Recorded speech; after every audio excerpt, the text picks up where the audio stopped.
Bienvenidos a todos. La vez pasada estábamos hablando acerca de un tema que es bastante difícil.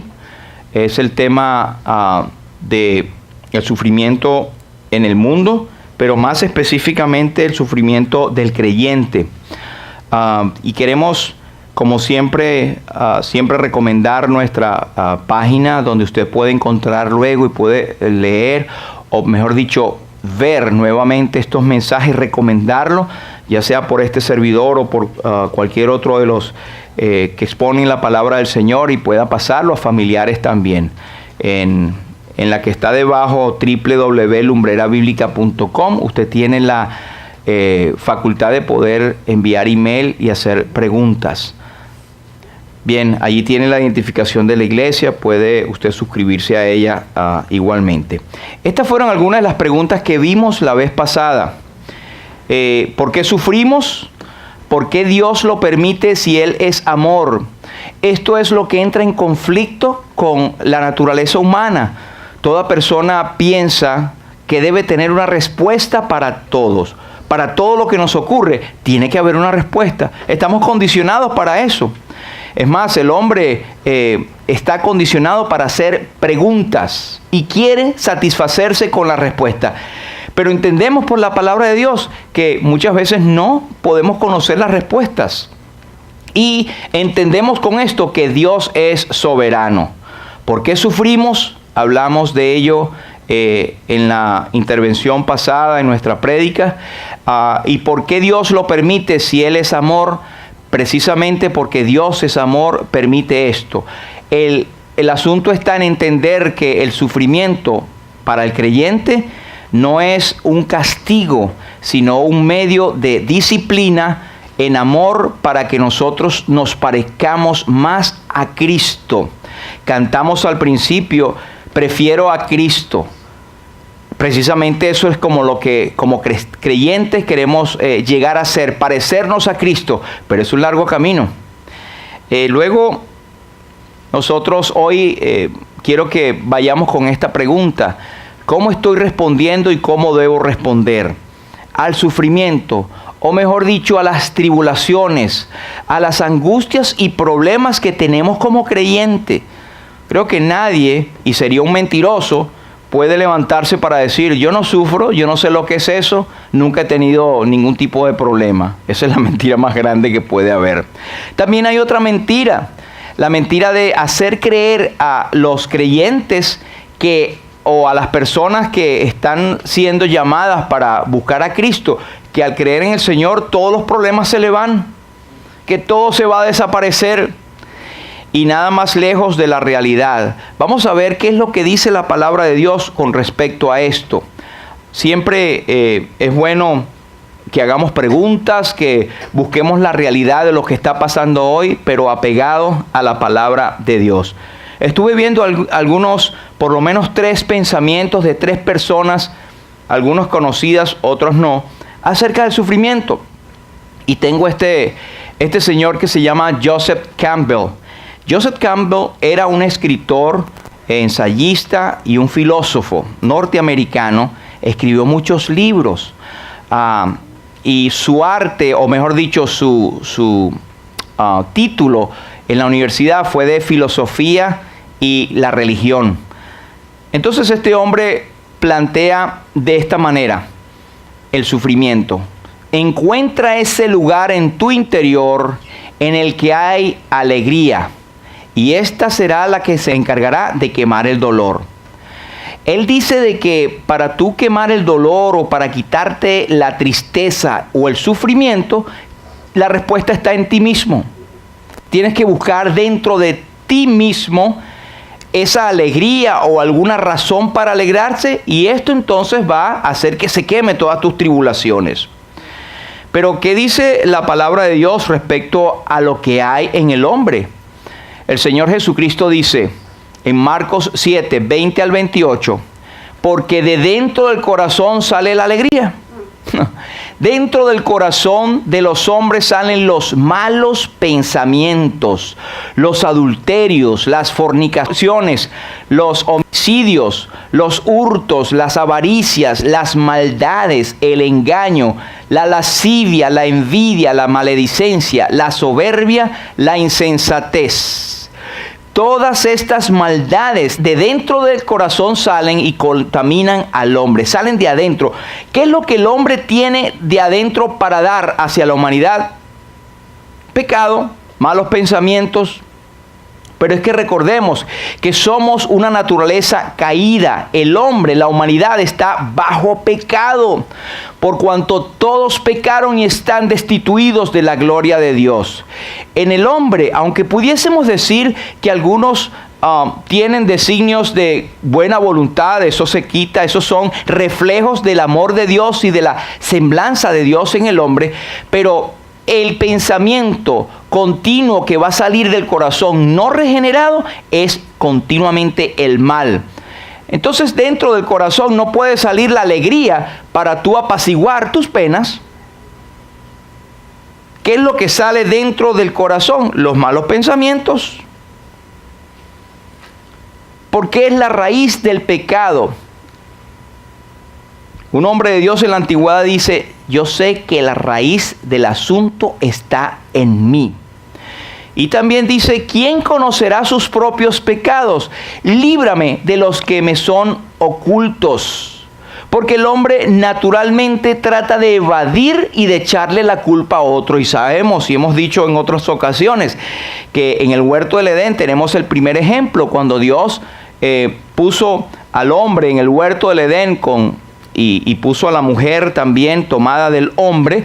Le dijo: pueden comer de todo, del árbol que está, de todos los árboles, todo lo que está en medio del huerto podéis comer, pero del árbol que está en medio del huerto, el árbol de la ciencia del bien y del mal, no comeréis de él, porque el día que de él comiereis, ciertamente morirán. Pues ya ustedes saben que la mujer fue tentada y dio así a su marido, y se dieron cuenta que estaban desnudos, y ahí entró la maldición al mundo. Cuando Dios pregunta al hombre: ¿qué es lo que has hecho?, el hombre no tuvo la valentía de decir: Señor, pequé. Ahí vemos la reacción natural de todos nosotros. Es más, un niño, usted de pronto ve que él tumba algo de la sala y lo quiebra, y usted le pregunta: ¿quién hizo eso? No sé, se cayó. O sea, nunca están dispuestos. Y son niños que usted dirá: pero yo no les he enseñado. Pero es que está la raíz del pecado en nosotros, de evadir, de no querer aceptar las culpas. No, yo no fui. Otro, fue el otro. Él dijo, el hombre, cuando Dios le pregunta: ¿qué es lo que has hecho? La mujer que me diste por compañera. Ella me tentó y yo comí el fruto, y entonces ahí vino la cosa. No, él dijo: la mujer que me diste por compañera. Cuando Dios se dirige a la mujer, uno va a pensar que la mujer dice: bueno, está bien, mira, no me quiso llevar para el mall y me agarró ahí Satanás y me tentó. Aunque no hemos de pensar que Satanás era un ser que manifestaba repulsión en ese momento. Posiblemente tenía uno de los atractivos más grandes como animales en el huerto en aquel momento. Pero ella dijo: la serpiente me engañó y yo comí. Es decir que tendemos a siempre echarle la culpa a los demás, y no hay nada malo en mí, todo es bueno. Pues bien, todas esas maldades desde dentro salen y contaminan al hombre. ¿Cómo es que nosotros podemos aliviar, o cómo sería la respuesta bíblica a encontrar ese lugar en tu interior? Si no ha sido redimido por la sangre de Cristo, si no ha tenido en su experiencia el encuentro con Dios, entonces lo que sale es pura maldad. No hay nada de allí. Pero el Señor dice en Juan 16:33: estas cosas os he hablado para que en mí tengáis paz. La paz que el Señor da no viene de nosotros, viene de Él, de algo externo hacia nosotros. Y Él dice de una vez, en el mundo tendréis aflicción. Es decir, lo que te va a rodear siempre va a ser de aflicción, pero confíen, yo he vencido al mundo. Nuestro foco, nuestra mirada para aliviar las penas o las tristezas está fuera de nosotros, está en Cristo. En Juan 7:38, Él dice: el que cree en mí, como dice la Escritura, de su interior correrán ríos de agua viva. Es en ese momento que el cristiano puede decir: de mi interior sale el gozo, pero no de él mismo, sino de haber creído en el Señor y estar lleno del Espíritu Santo, que continuamente va a ser una fuente en él. Es solamente a los que creen en Cristo. Otro señor que usted posiblemente ha oído, Charles Chaplin.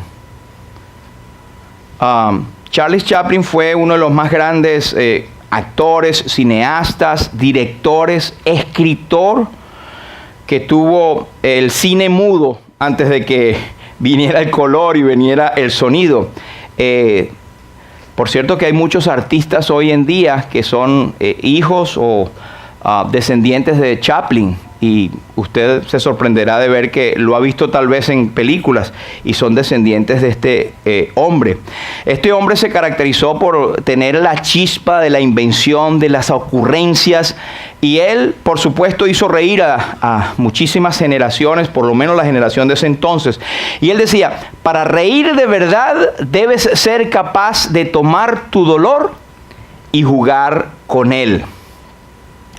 Toma tu dolor y juega con él. Algún tío de esos viejos diría: mire, esas cosas de dolores no son juegos. ¿Cómo es posible de que tú, claro, en su ambiente él pudiera decir que la risa era la mejor medicina contra el dolor? Pero él dice jugar con él.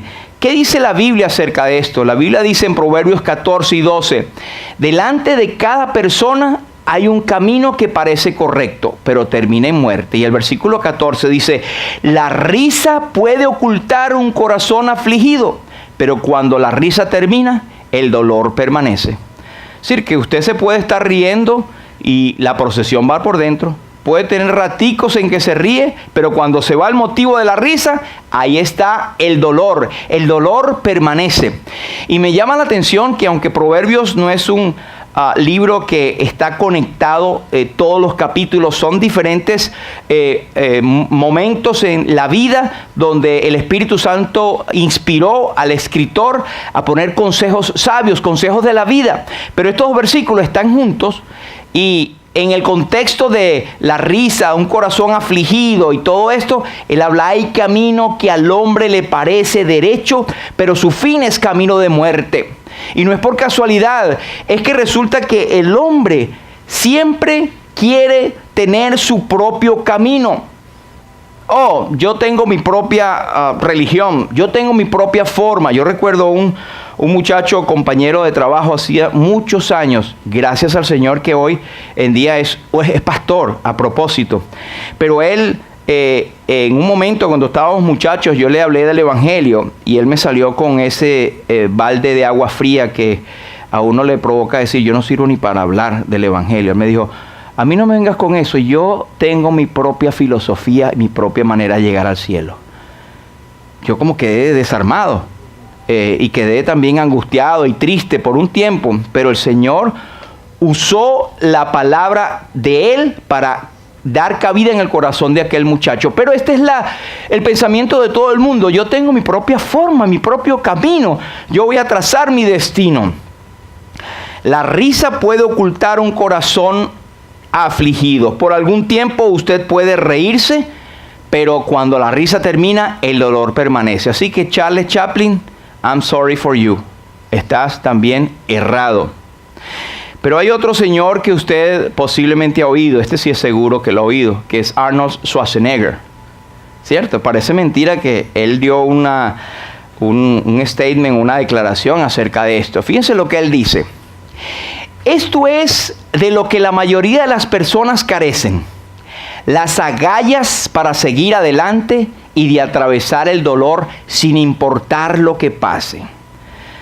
Y usted se imagina siendo un hombre fisioculturista que vino de Austria, que se forjó su destino en los Estados Unidos, llegó a ser gobernador de California, actor famoso en las películas de Hollywood, empresario, escritor, conferencista, un tipo que siempre luchó y sobre todo en el fisioculturismo, levantar pesas, afrontar récords. Esto es lo que puede venir de un corazón de una persona acostumbrada a afrontar récords. Dice, la gente no tiene agallas.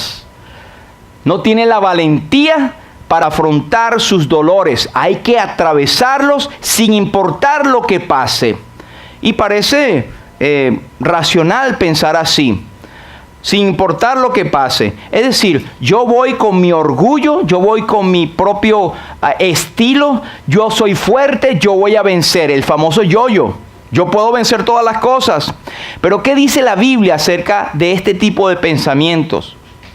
Según de Corintios 12, el apóstol Pablo está hablando de esta manera. Él dice, y para que la grandeza de las revelaciones no me exaltase desmedidamente, es decir, que no me volviera yo un presumido, me fue dado un aguijón en mi carne, un mensajero de Satanás que me abofetee para que no me enaltezca sobremanera, para que yo digo, yo soy el que tengo el control, yo tengo las agallas. Pues miren las agallas de Pablo cómo están ahora. Respecto a lo cual 3 veces he rogado al Señor que lo quite de mí. Y me ha dicho, bástate mi gracia, porque mi poder se perfecciona en la debilidad. No es en las agallas tuyas, no es en tu valentía, no es en la forma de afrontar las cosas porque tú eres valiente y tú eres fuerte. No, es por medio de Jesús, por medio de ese sacrificio en la cruz. Mi poder se perfecciona en la debilidad. Cristo, pudiendo ser o pudiendo haber acabado con todos allí en el huerto del Getsemaní, por ejemplo, cuando llegaron con espadas y palos, que los discípulos quisieron defenderle, y Pedro, sacó hasta la espada y cortó la oreja de aquel siervo Malco. El Señor los paró y le dijo, hey, ¿no saben que si yo quisiera, puedo pedir a mi Padre y me daría más de 12 legiones de ángeles para acabar con aquella humanidad en un momento? Él tenía el poder, tenía la fuerza, tenía la capacidad, tenía el dominio, la soberanía, pero no lo hizo por humildad y porque quería libertarnos y redimirnos. Pero no se nos ocurra a nosotros pensar que podemos salir airosos de las cosas porque somos valientes, porque tenemos agallas. Yo sí tengo agallas de hacer las cosas. Estás hablando como un inconverso. A lo mejor fuerte y musculoso, pero estás hablando con el corazón de un inconverso. La cosa no es por ahí. Hay que tener humildad. Y estaba viendo otro ejemplo en el mundo, hermanos, acerca de la gente que ha tenido tribulaciones que... nosotros damos gracias a Dios por las bendiciones que tenemos. Y como alguna vez yo decía, usted tiene que dar gracias al Señor cuando abre los ojos y se levanta. Y también cuando da el baño. Y a alguien le pareció un poco soez estas expresiones. Pero es que hay personas que ni siquiera pueden ir al baño. El Señor te tiene todos tus sistemas trabajando perfectamente. Bueno, casi, ¿no? Pero lo cierto es que tú tienes muchísimo que agradecer al Señor. Y hay personas en el mundo que han tenido que subir una cuesta mucho más gigante que la que tú estás pasando ahora. Si es que estás en alguna tristeza, si es que estás pasando por algún tipo de dolor, algún tipo de problemas o situaciones. La vez pasada hablábamos de esta señora Fanny Crosby, que ella fue una escritora muy abundante de himnos, que hoy conocemos más de 9,000 himnos o cánticos evangélicos cristianos, y ella se cree que escribió muchos más porque ella le dio temor poner sus nombres en tantos himnos que el Señor le inspiraba a poner y a escribir, que iba a decir, los demás escritores se van a poner bravos cuando vean que todos los himnos son míos. Entonces ella empezó a escribir bajo seudónimos, pero aparte de ello, ella fue conferencista, fue escritora, música, y lo importante de todo esto es que ella era ciega. y ella no se dejó que esto fuera un factor de darle depresión y de no trabajar para la gloria de Dios. Pero yo quiero referirme a otro hombre, este señor Nick, que hablamos la vez pasada o nos referimos de él, Nick Vujicic, un australiano. Por cierto que él estuvo aquí en West Palm Beach hace un tiempo. Este muchacho nació en 1982, hijo de padres austríacos. Nació con una enfermedad, anesia triamelia, que es carencia de 3 extremidades del cuerpo humano. Un tronco es lo que es él. Este muchacho, por supuesto, cuando tuvo uso de razón, se dio cuenta, a los 8 años tuvo el deseo de suicidarse. No era para menos. No tenía extremidades. ¿Cómo iba a ir a andar en la vida, a triunfar en la vida? Y a los 11 años, él intentó suicidarse ahogándose en la piscina. Pero lo que le abstuvo o lo cual le paró para él ahogarse o llegar al punto de suicidarse fue que pensó en el tremendo amor de sus padres.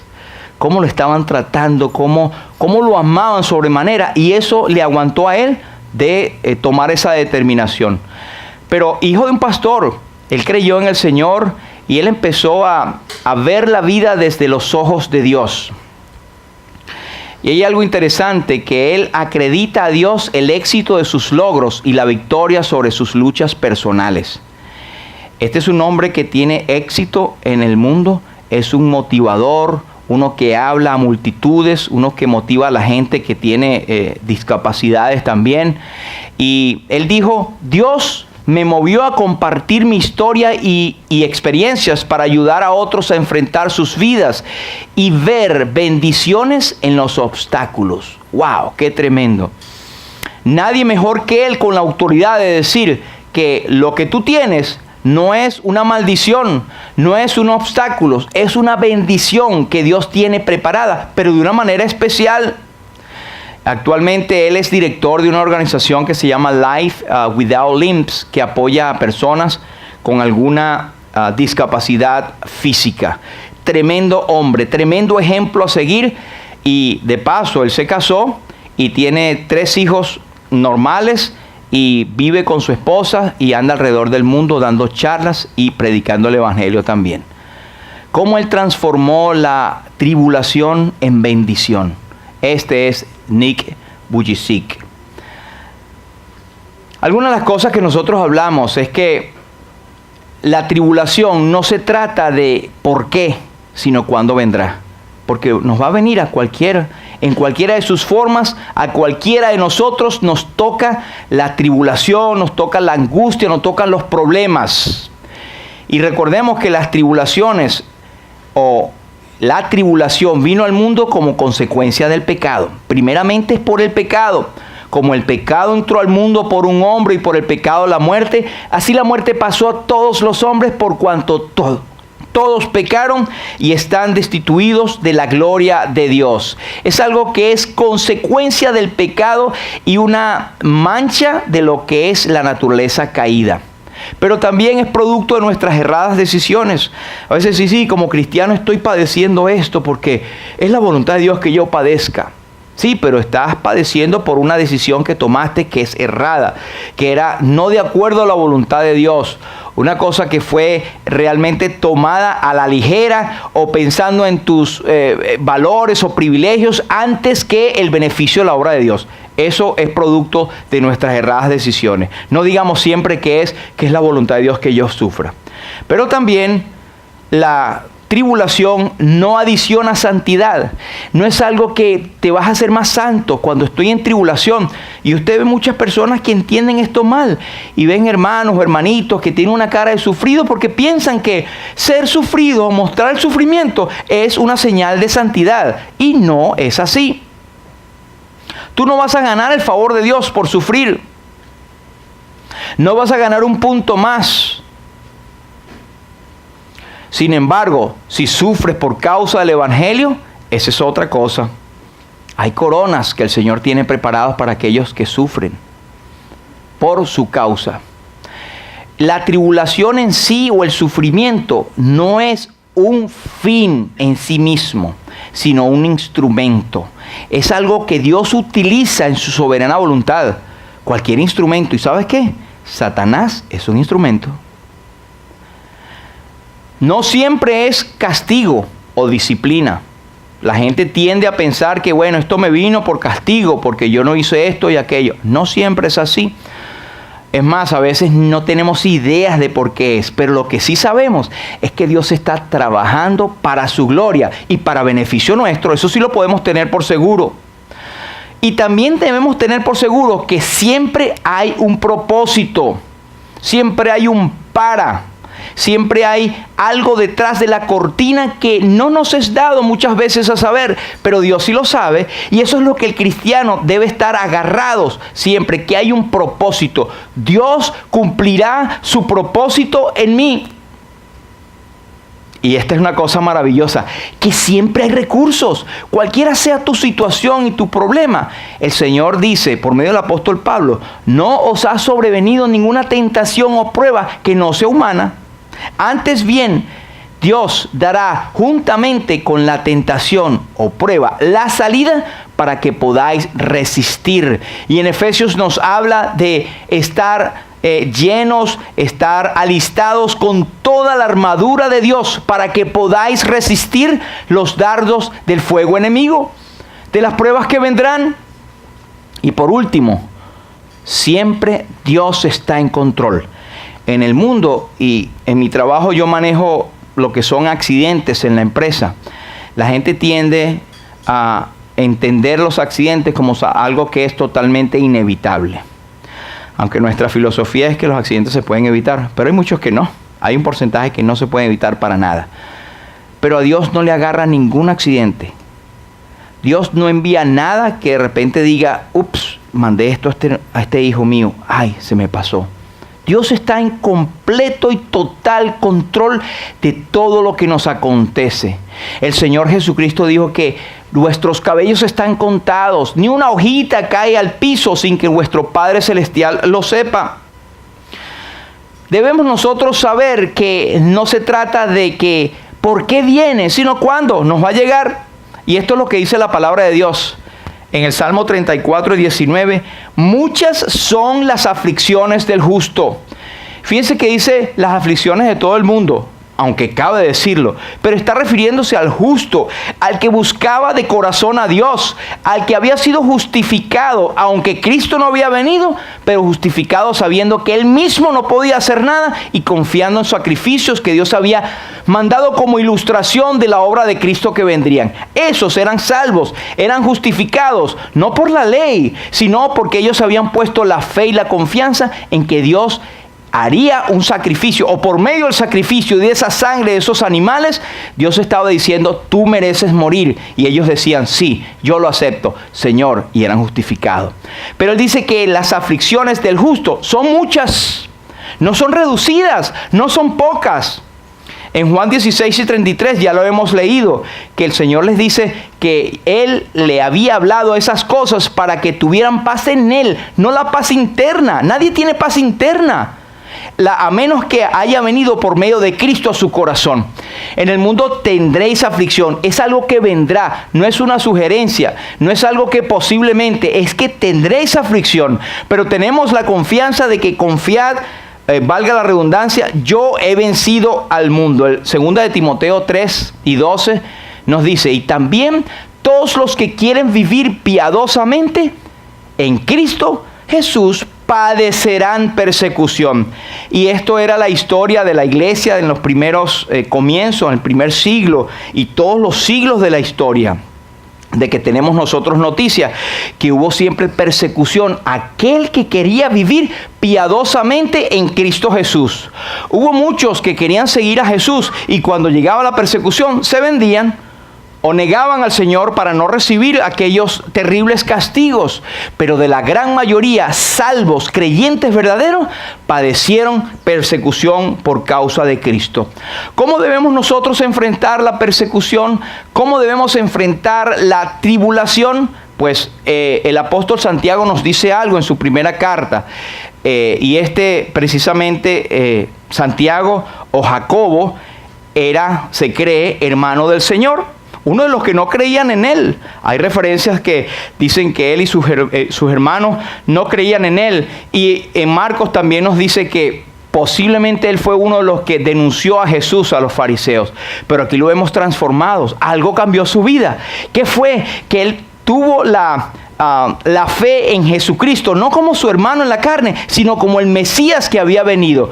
Y él dijo, yo soy ahora siervo de Dios y del Señor Jesucristo. Y una cosa importante en esta carta es que se pone en el mismo nivel a Dios y al Señor Jesucristo, porque él creía, y es lo que todos los creyentes tenemos como confianza, de que Jesús es Dios mismo.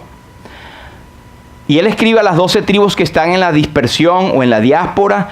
Ellos habían sido regados por todo el mundo a causa de la persecución. Y no creamos que era una persecución de un gobierno que le decía, no hagas esto porque si no te voy a aumentar los impuestos. Era que los buscaban, los sacaban, los mataban, los quemaban, los llevaban a la horca y al fuego de la hoguera. Y él les dice, hermanos, cuando sean perseguidos, pónganse a correr y lloren porque llegó la angustia. No, él dice, tengan por sumo gozo. Es decir, alégrense de una manera superlativa. Mucho alégrense porque están hallados en diversas pruebas. Y esto también nos dice que las pruebas que le vienen al cristiano son diversas. Es decir, que son variadas. Algunos le vienen un tipo, otros le vienen a otros, pero son diversas. Sabiendo que la prueba de vuestra fe produce paciencia. Y aquí vemos el porqué de las persecuciones, de las tribulaciones, de las pruebas del creyente. Produce algo. Y luego dice el versículo 4, tenga su perfecto resultado para que sean perfectos y completos sin que les falte nada. Esta palabra perfecto no habla de la perfección o la impecabilidad, habla de la madurez cristiana para que sean cada vez más conforme a Cristo. Ahora quiero ver algunos puntos con ustedes que nos habla de cómo debemos reaccionar y cuál es la reacción natural de los creyentes. En la Biblia tenemos algunos ejemplos y quiero poner en Hebreos 12.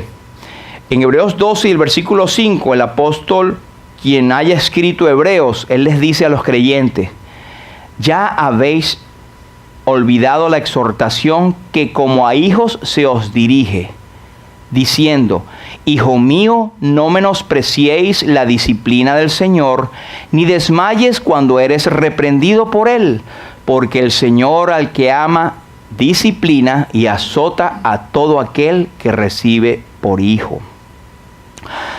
Este versículo merece una aclaratoria porque es muy malentendido. Hay personas que dicen, bueno, mira, en este mundo se paga todo. ¿Lo han oído? No, porque aquí Dios se la cobra todo. Y yo no creo precisamente que sea así.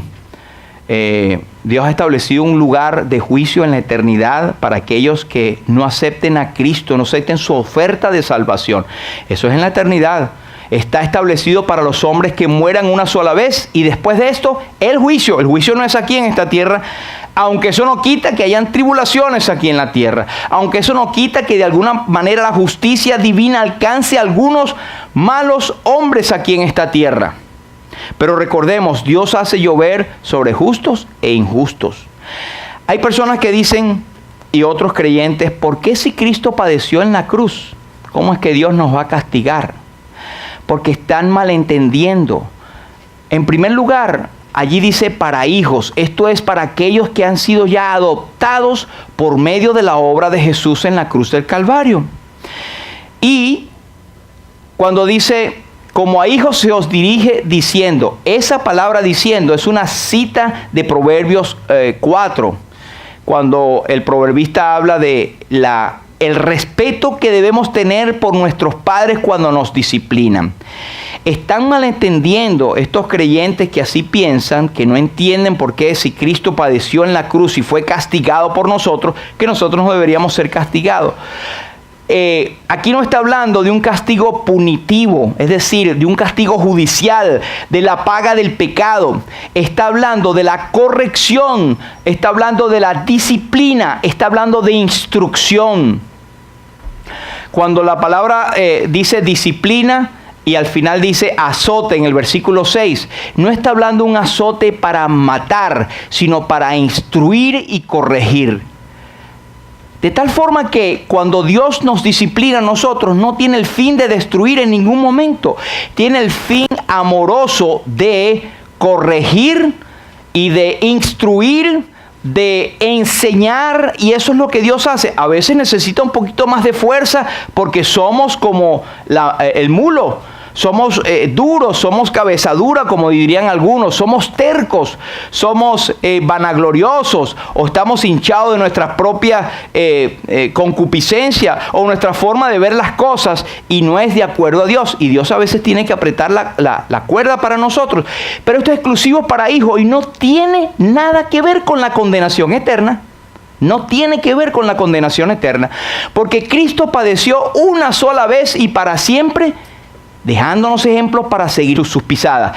Lo que Cristo hizo en la cruz pagó para siempre la paga de nuestros pecados. Él llevó el castigo punitivo, el castigo judicial, el que nos condenaba al infierno. Cristo lo llevó en el Calvario. Quien no le acepta a Él no está metido en este versículo.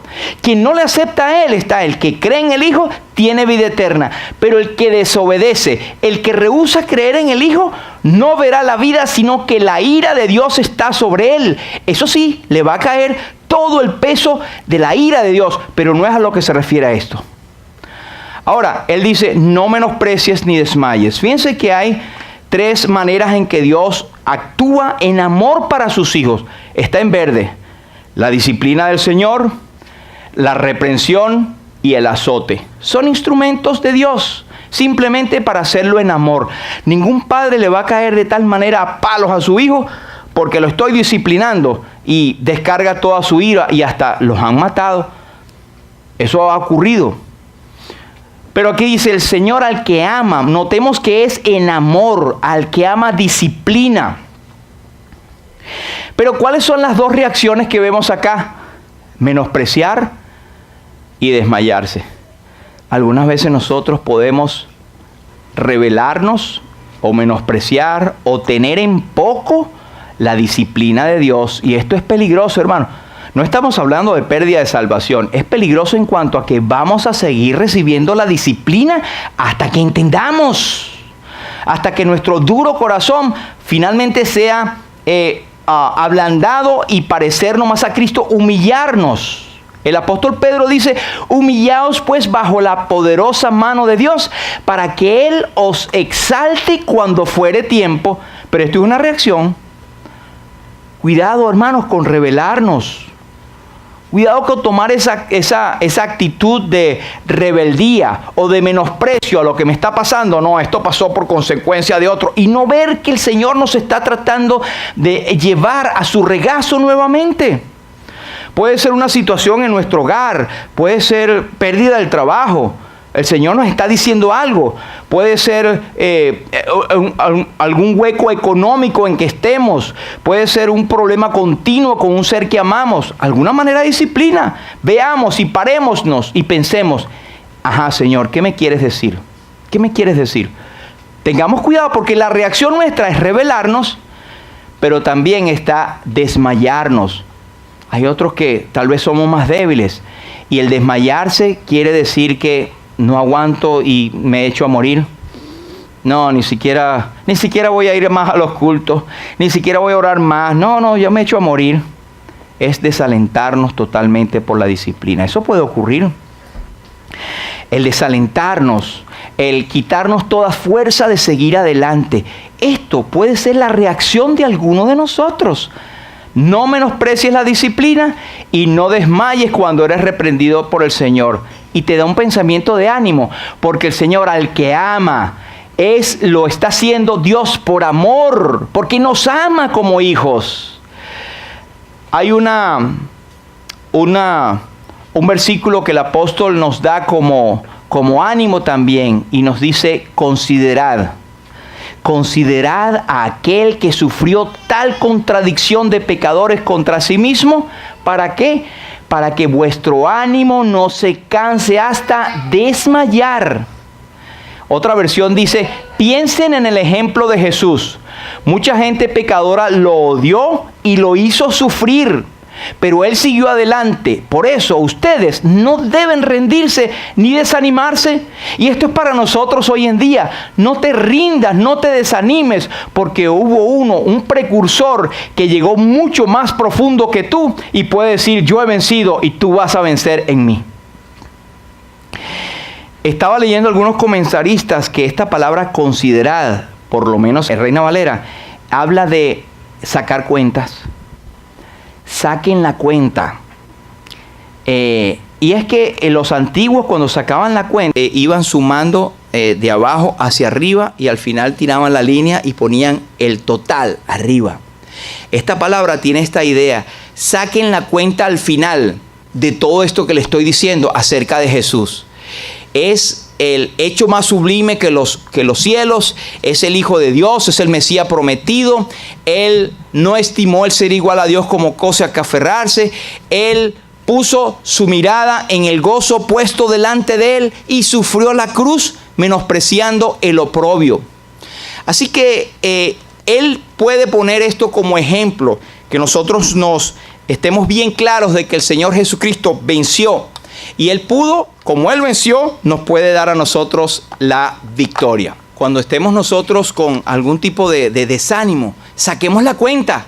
Consideremos a Jesús, que es nuestro precursor y que hizo mucho más. Él fue a las profundidades donde yo pienso que jamás ningún ser humano ha ido. Las profundidades del pecado sin haber pecado.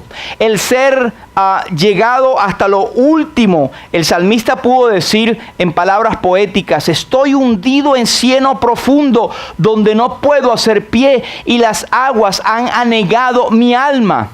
Soy cual pelícano en el desierto, cual búho de las soledades. Y en el Salmo 23, todos los que me ven me escarnecen, menean la cabeza, estiran la boca y dice: se encomendó a Jehová, líbrele Él, sálvele, puesto que en Él se complacía. Era la burla de todos. Y no contento con esto, los hombres le injuriaban y Dios apartó su rostro de Él.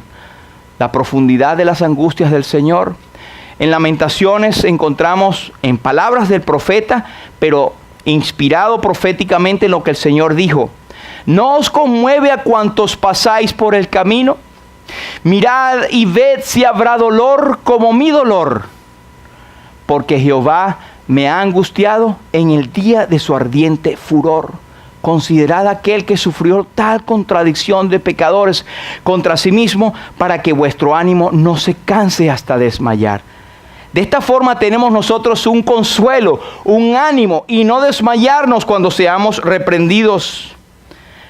Tenemos otra manera de reaccionar, y en 1 Corintios 10, el apóstol está refiriéndose a las cosas que hizo el pueblo de Israel estando en el desierto. Ni murmuréis como algunos de ellos murmuraron y perecieron por el destructor. Tenemos el ejemplo de los hijos de Coré, y otros que se acercaron para decir: oye, Moisés y tú, Aarón, ¿ustedes creen que ustedes son los únicos que Dios le habla? Nosotros también. No vamos a aceptar su liderazgo, nosotros también. Y Moisés se puso bastante bravo. Imagínense cómo Dios estaba. Dios los quería eliminar. Pero Moisés puso que ellos trajesen la ofrenda al día siguiente, y a quien Dios consumiera la ofrenda, esos eran los que Dios había señalado. Bueno, lo cierto es que al final, al día siguiente, Dios le dijo a Moisés: dile a todos los del pueblo de Israel que se aparten de las tiendas de estos hombres. Y ellos, la tierra se abrió y fueron tragados vivos al Seol, y se volvió a cerrar. Y el temor del Señor vino en todo el pueblo de Israel en aquel momento. Pero ¿cuál fue su pecado? Murmurar. Y estamos en la dispensación de la gracia, pero Dios es el mismo. Dios es el mismo. Ahora, algunos dicen: no, pero desde que están diciendo que el Señor viene, que todas las cosas que van a pasar, pues el apóstol agarró esto y le dijo: el Señor no retarda su promesa, según algunos los tienen por tardanza, sino que es paciente para con todos, no queriendo que ninguno perezca, sino que todos procedan al arrepentimiento. Es que su gracia se ha hecho más extensiva a la humanidad hoy en día. Sin embargo, los que murmuran siempre son... Yo no estoy diciendo que Coré y los hijos de Coré y todos los que estaban en la murmuración fueron al infierno. Yo no me atrevo a decir. Pero en otra parte dice que estos no creyeron. Ellos no creían en las promesas de Dios. Entonces para mí eran unos inconversos.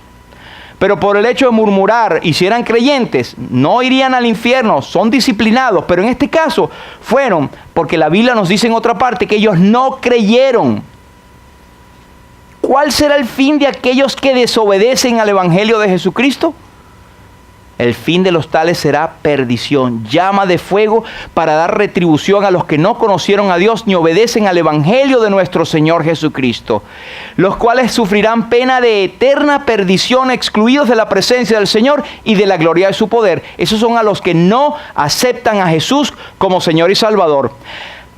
Pero volviendo al caso nuestro, los que murmuran, en Judas 1:16 nos dice: estos son murmuradores, querellosos, que andan según sus propios deseos, cuya boca habla cosas inflamadas, adulando a las personas para sacar provecho. Estos, en el versículo 19 dice, estos son los que causan divisiones, los sensuales, que no tienen al Espíritu. Da temor pensarlo, pero en lo que encontramos en la Biblia, por lo menos en el Nuevo Testamento, y también en Romanos y en Judas, los murmuradores son puestos en la lista de los que no son salvos y están condenados. Tengamos cuidado, hermanos, de murmurar cuando somos reprendidos por el Señor. Esta es característica de un inconverso. Murmuramos, es otra de las reacciones. Pero sigamos en Hebreos, ahora el versículo 12. Dice, por lo cual levantad las manos caídas y las rodillas paralizadas y haced sendas derechas para vuestros pies, para que lo cojo no se salga del camino, sino que sea sanado. Seguid la paz con todos y la santidad, sin la cual ninguno verá al Señor. Aquí hay cosas dignas de tomarle, prestarle bastante atención. El por lo cual es que él viene a conectar el tema de la disciplina que ha venido hablando. Dice, en vista de estas cosas, levante las manos. ¿De qué nos habla levantar las manos? Tendríamos muchas aplicaciones, pero una que se me ocurre a mí, empieza con la actividad. Estabas de brazos caídos, por ejemplo, cuando tengo una empresa en una huelga. No, estamos de brazos caídos. ¿Quiere decir eso? No estás haciendo nada, no estás trabajando. Pero levantar las manos caídas en señal de adoración, pero en señal de actividad. Y las rodillas paralizadas nos habla de faltos de oración. La disciplina hace que nosotros nos activemos. Levantemos las manos y las rodillas que han estado paralizadas. Versículo 13, haced sendas derechas para vuestros pies y que lo cojo no se salga del camino, sino que sea sanado. Nos habla de volver. ¿Han oído esa expresión? Caramba, muchacho, endereza tus caminos. ¿Cuándo ese se va a enderezar? Y tal vez viene de esta parte de la expresión bíblica, enderezar las sendas. Esto causa la disciplina, o es uno de los productos de amor de la disciplina, que nos enderecemos, empecemos a caminar bien, y también que seamos sanados, porque en el proceso de tribulación, de rebeldía, o como quiera hayamos obtenido o reaccionado a la tribulación, podemos estar heridos, y el Señor nos sana. El último versículo 14 ha traído muchas discrepancias. Algunos dice, seguid la paz con todos y la santidad sin la cual ninguno verá al Señor. Aquí algunos dicen, por eso es que yo soy santo, y es verdad. Pero es que el creyente tiene, por lo menos encontramos en el Nuevo Testamento, en la Biblia, 3 grados de santidad. El que es creyente es santo automáticamente, posicionalmente.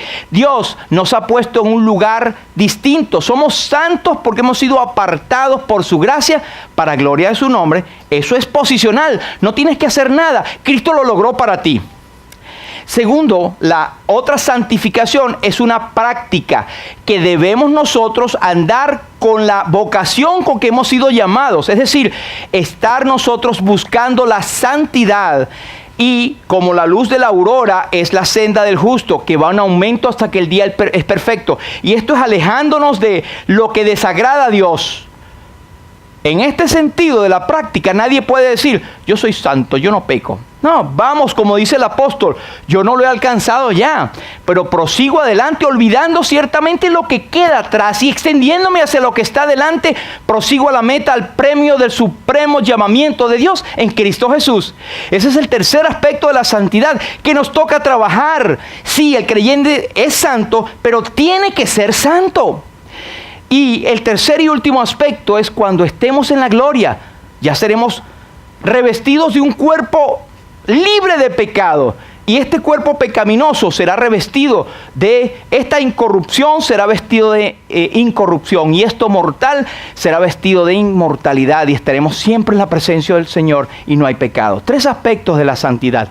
Yo creo que esta tercera parte que dice, o este versículo 14, seguid la paz con todo y la santidad sin la cual nadie verá al Señor, es que si tú no demuestras un patrón de santidad en tu vida, es que no eres salvo. No vas a ver al Señor porque no tienes ni siquiera el haber sido apartado a ser santo y no la estás buscando para nada. Habla mucho de tu fruto. El Señor dice, por su fruto lo conoceréis. Y no lo decimos nosotros. No tenemos por qué estar juzgando a los demás, pero la palabra os juzgará, dice la Biblia. También podríamos pensar que es que no vas a ver al Señor en su manifestación en tu vida porque no estás buscando la santidad. Usted a veces uno dice, caramba, estoy viendo al Señor en mi vida, actuando de una manera. Esto habla un hijo o una hija que está buscando al Señor continuamente, pero hay otro que dice, caramba, yo estoy como seco, no veo nada, no veo la manifestación del Señor. Pues vamos a revisarnos. Entonces, de esta forma, el número 4 es que la disciplina, la corrección y el azote en amor que Dios nos da, nos hacen enderezarnos.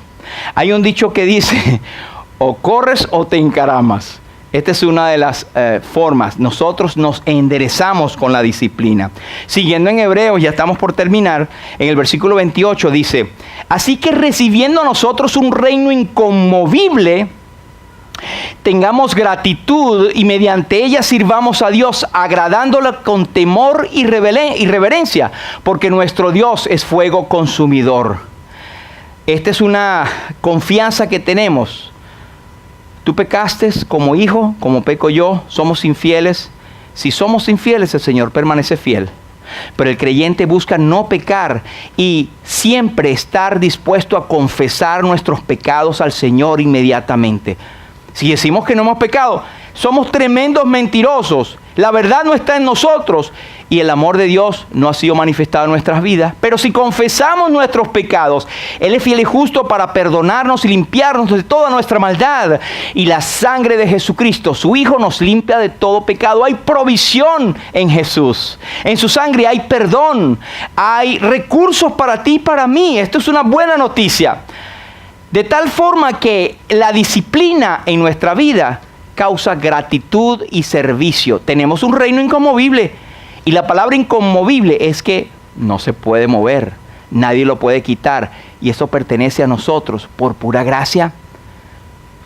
Sirvamos agradándole y tengamos gratitud. La disciplina causa que seamos agradecidos.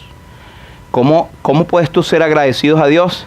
Hay muchas maneras, no voy a entrar en esta, pero el servicio es una de ellas. El congregarse es una de ellas. El estar con los hermanos es una de ellas. El buscar siempre la forma o estar llamando a hermanos o estar congregándote o estar con los que sufren. Estar dispuesto a ayudar en cualquier cosa. Estar dispuesto a dar lo mejor de ti para el maestro. Es una forma de gratitud. Agradándole con temor y reverencia. Y finalmente en el versículo 10 nos dice, y aquellos ciertamente por pocos días nos disciplinaban, hablando de nuestros padres terrenales, como a ellos les parecía, pero es decir, Dios, para lo que nos es provechoso, para que participemos de su santidad. Es verdad que ninguna disciplina al presente parece ser causa de gozo, sino de tristeza, pero después da fruto apacible de justicia a los que en ella han sido ejercitados. No es el único, pero como último para nuestra exposición hoy, es que la disciplina nos transforma el carácter. ¿Y sabe cómo nos lo transforma? Dice, fruto apacible de justicia. La palabra apacible quiere decir uno alegre, uno manso, uno agraciado, uno que no tiene mal carácter, uno que tiene una sonrisa en su rostro, uno que está dispuesto a ayudar, uno que refleja paz. Apacible. De justicia a los que con ella han sido ejercitados. Me llama la atención la palabra ejercitado. Quiere decir que has pasado por un proceso. La santificación, el moldear tu carácter, no viene así con una varita mágica. Es necesario, por eso dice el apóstol, es necesario que a través de muchas tribulaciones entremos al reino de los cielos. Nuestro carácter se templa, nuestra forma de ser cambia, nos buscamos parecer más al Señor porque estamos participando de su santidad. Nos transforma el carácter, más como Cristo siempre anhelo ser, dice un himno, quiero parecerme más a Él. Hay un himno que cantamos en la congregación de donde nos levantamos, es el 397, que aquí un par de hermanos o tres por lo menos saben. Es basado en Hebreos 12 y dice, la primera estrofa dice, corazón oprimido, buscando solaz, oh, mira al Señor y no llores más. La luz de su rostro te iluminará y como en el cielo no habrá noche acá. Mirando a Jesús, ya no más podré ver los peligros y penas que me hacen temer. Las lágrimas tristes no me obcecarán. Las dudas infieles se disiparán. Mirando a Jesús, de su amor gozaré. En el mundo habrá penas, en él paz tendré. La mar de mi vida podrá alto rugir. Si miro al Señor, ya no la puedo oír. Y la última dice, mirando a Jesús, sus palabras oiré. ¿Por qué temes tú? Oh, qué poca es tu fe. Y al fin en la gloria, mi gozo será su rostro divino por siempre admirar. El Señor bendiga, Él bendiga su palabra y vamos ahora a orar. Por favor, el pastor Fran Moreno puede acercarse. Oremos, hermanos. Te damos gracias, Señor, por tu palabra. Te damos gracias porque ella es como maná del cielo que desciende a nuestras almas para alimentarnos, para enseñarnos, para redarguirnos, para instruirnos y también para que podamos seguir adelante en este peregrinar que tú nos permites vivir aquí en la vida. Señor, tú dices que todos aquellos que creemos en ti y que pasamos por dificultades, por problemas, por cuestiones difíciles, tienen una razón de ser. Porque todas las cosas acontecen para bien para aquellos que te aman a ti. Rogamos que nos ayudes a ser disciplinados, que nos ayudes a ser sensibles a tu voz, a tu voluntad, porque sabemos que si vivimos, para ti vivimos, y si morimos, para ti morimos. Gracias, Señor. Permite que el resto de esta semana que estamos comenzando hoy pueda ser de tal testimonio en nuestras vidas que aquellos que no te conocen puedan ver el rostro de Jesús en cada cosa que hacemos. Nos ponemos en tus manos suplicándote que bendigas a cada uno de los hermanos de las familias aquí representadas en el precioso nombre de Cristo Jesús. Amén.